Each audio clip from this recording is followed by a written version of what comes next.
What's this new app called Threads, and what should I know about it? Here's what you should know.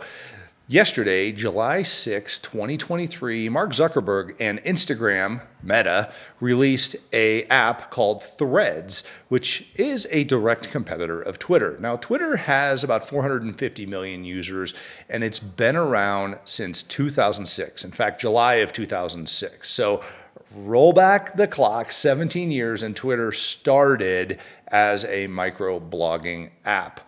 There are some key differences between Twitter and the so-called Twitter killer Threads that everybody's talking about. Threads now has over 30 million users in one day. 30 million users in one day. Twitter has 450 million users. So obviously the more users you get, the harder it is to get up there in users. So, Twitter definitely has a lot more use, but there are four key differences I want to address here briefly on this video. The first one is the user interface. They both look relatively similar. People can scroll through their feed of different postings that are on there. Here's the reality though. Twitter is searchable and also uses hashtags.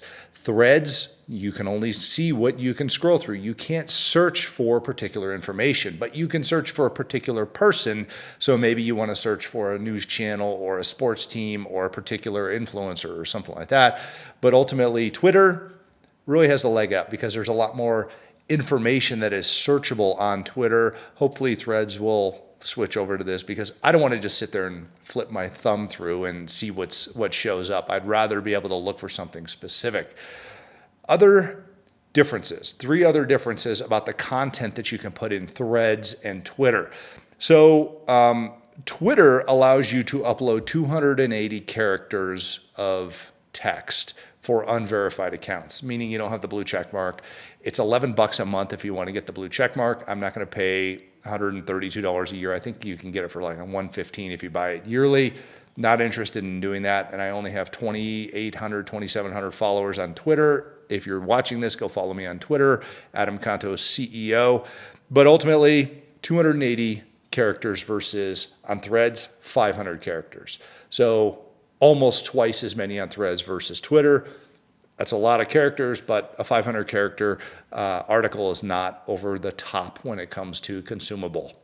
Additionally, photo uploads, and this is great for businesses, particularly like real estate businesses, or if you have a lot of product you want to photograph and put up on Threads.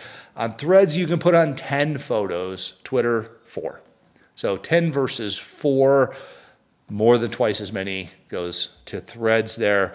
Now let's talk about video because obviously I'm on video right now and I really believe in video for business leadership.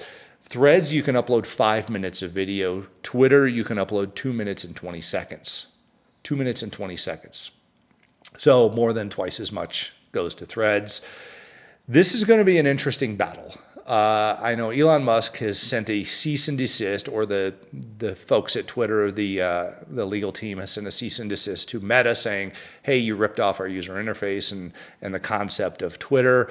So we'll see what happens between Meta, Zuckerberg, and Twitter, Musk. Maybe they'll figure it out in the cage match because they're supposed to fight some sort of an MMA fight at some point. Who knows what's going to happen with that. But ultimately, check out Threads. Follow me, Adam Contos, CEO, on Threads and on Twitter and, frankly, on YouTube also. That's what I'm more worried about than this. But are you going to use it for your business or are you going to use it personally? Leave in the comments below what you plan to do with Threads. We'll talk to you soon.